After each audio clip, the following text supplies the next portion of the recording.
I watched with some amusement and entertainment the speech that Rishi made, his big, bold speech to the British people to galvanise us all to stand against the intimidation, the mass intimidation, the threats of violence, the mass street protests, the anti-Semitic street protests, the Hamas-supporting street protests that have been going on since terrorists attacked Israel and slaughtered men, women and children.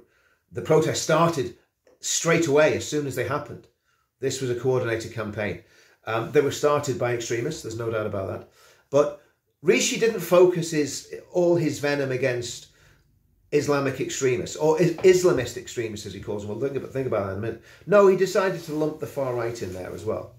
And if when he's talking about the far right, he's talking about those head cases that are joining hands with Islamists and going on their podcasts, joining Dilli Hussein and saying about how much they're all galvanized in their common hatred of everything Zionist, everything to do with Israel, and by default everything Jewish. Because if you're an anti-Zionist, you're anti-Israel. At the heels of the hunt, you're anti-Jewish as well. So those headbangers going on the Dilli Hussein show, we know what they believe. We've known for years. They're a little micro, tiny, titsy-witsy piece of the political jigsaw in the UK. They're unimportant. They're a bit of a pain in the arse, to be quite honest with you. That's all they are. They don't amount to anything, and they never will, because the British people aren't like that. The British people don't support those people. Having said that, I must say I heard about, I think it was a patriotic alternative lad, I think, got arrested for giving out stickers that said White Lives Matter or something to that effect, as far as I know, and was given 2 years in prison. That's outrageous. When Anjam Chowdhury was sent to prison for making speeches, I was not happy about that. Not because I support Anjam Chowdhury. I can't stand what Anjam Chowdhury says. Or when Julian Assange has been locked up for however many years for exposing corruption and crimes, I suppose, by the American government, as he alleged, if they were true. We don't know for sure. But when Assange was doing what he was doing, when Anjam Chowdhury was doing what he was doing, and now this guy, Sam Melia, I might not agree with their politics, but I 100% believe in free speech, unless there is absolute incitement to murder and incitement to violence on a mass scale. So there are some very worrying things happening with authoritarianism and totalitarianism coming on the back of this stuff. And that's what worries me about Rishi's speech. When Rishi lumps the far right in, he's not talking about the headbangers that go on the Dilli Hussein show. He's talking about people like Tommy Robinson, people like Gerard Batten, people like Anne-Marie Waters, people like me, people like Carl Benjamin, Katie Hopkins, etc., etc. People who actually are not fascists. They're not filled with hate, but we have a voice because we're very concerned about what's going on in our country, with what's happening with woke culture, with what's happening with the far left and the far right, because I've made as many videos about the Dilli Hussein fan club as I have about the far left and Islamists. And I've got flack from all sides, and I don't care, because at the end of the day, it's the rough and tumble of speaking the truth. And if people want to jump on and abuse me, that's up to you. I don't really care. I can always delete your comments. But the point is that Rishi doing that has undermined what would have been an opportunity to tackle radical, reformist Islam, political Islam, or what is now called Islamism, because nobody can say that any branch of Islam has any problems. Now, again, as I said in earlier videos, go and read the texts and you'll find out where these problems come from. And again, if the Bible was being used in that way, I would call people out using the Bible in that way. But the problem is, as we've looked at in previous videos, that the texts of the Islamic religion, the Quran, the Hadith, the biography of Muhammad, contain all this information that these so-called Islamists or Islamic radicals or Islamic reformists, whatever you want to call them, are tapping into and using for their gain. So on one side, you've got mass street demonstrations that's radicalising people. It's going to be radicalising parts of the Muslim community, no doubt about that. What does that mean? Does that mean more terrorism? Possibly. Again, I've said this before in another video. Spoke to a counter-terrorism expert before Christmas who said he was very, very concerned about the about the numbers of people involved in these demonstrations, because he says they are breeding grounds for radicalization. So, getting back to what Rishi said, did Rishi say anything that was of substance? Did he say anything that's a game changer? No, he didn't. And he did have far more in common, I must say, with Neville Chamberlain than Winston Churchill. That wasn't a "we will fight them on the beaches" speech. That wasn't "let's put these people back in their box and stop them trying to take over our country." That wasn't what he was saying. So let's think again.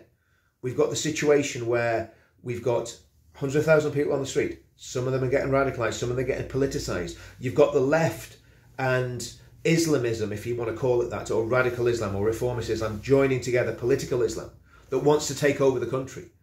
And if the left think that that'll work well for them, they need to look at Iran and look what happened in Iran when the left joined together with Islamists in Iran. The left were taken out the day after the revolution, and they were all massacred.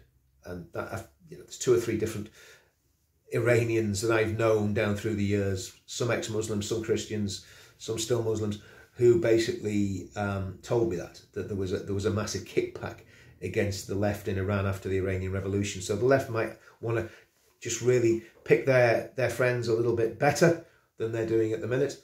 Anyway, putting all that aside, what is happening is a political movement that will be deeply intolerant of anything that doesn't agree with what they believe. And we've seen that already. We see it with groups like Hate Not Hope, that vile organisation that was born with some very, very shady episodes in its past. And I'll maybe do a video on that soon, because Hate Not Hope, well, they've questions to answer. They've questions to answer, especially going back to the Searchlight days. And we've done our research. And like I say, we'll maybe get to that. We'll see if they behave themselves. So you've got these far left groups that just want to silence anyone that doesn't agree with their radical agenda. Then you've got the people that believe in political Islam, the so-called Islamists. And again, they're going to silence you if you're speaking against their books. They're going to silence or try to silence you if you're speaking against anything that they perceive to be against them. So this is a far bigger threat. There's a far bigger threat from politics and from them getting involved in politics and being successful in politics than there is from people strapping suicide vests on and blowing 20 people up in a concert. As horrendous and evil and vile as that is, the political threat is far more dangerous to the strategic future of the UK. And this is one of the problems we've got on the right. It's in the book The Art of War, there's a quote, and it's a fantastic quote. "Tactics without strategy is just the sound before defeat." We need to think strategically, because you can absolutely bet your bottom dollar the people that want to turn the UK into a Sharia hellhole, those people, they have strategy. They know what they're doing, they're organised, and they're achieving it. And I said this the other day to someone. I said, you know what? We're in the baby pool with our armbands on. We're in the baby pool splashing about. Well, our enemies are literally swimming the channel. Okay, that's where we're at. So Rishi missed an opportunity to take on and tackle radical Islam, political Islam, reformist Islam, Islamism, whatever you want to call it. It's the Islam that wants to take over the country. And what we need to do is identify and differentiate between Islam and individual Muslims. There is a difference, and there's always going to be a difference. But when people start taking that book really seriously and practicing what it preaches, that is when the problems come. And that can be proved, as you see what happened with Islamic State. You've seen what happened with the Taliban. You've seen what happened in Saudi Arabia. And Saudi Arabia seems to be loosening up and chilling out a little bit now. You know, you'll be able to wear, if you're a woman, you'll be able to wear skirts just above the Achilles suit. So things are changing in Saudi Arabia. But you still got Qatar, you still got Iran, you still got Pakistan, Afghanistan, etc., etc. Very, very radical. And of course, you've got all the mayhem that's going on in Africa, Middle East, and anywhere that it decides to flare up from time to time. So Rishi had an opportunity to take on and tackle the real threat, which is radical Islam, not the far right, and he missed it. And we need a prime minister who won't miss it, whoever that is, whether it's Suella Braverman, whether it's Nigel Farage, well, he seems a little bit weak on Islam as well. Tice, I don't think there's any hope with him. And of course, we know what Keir Starmer will do. He'll just completely bow the knee to them like he always does. So we've got a problem. The problem's still there. The problem hasn't been resolved.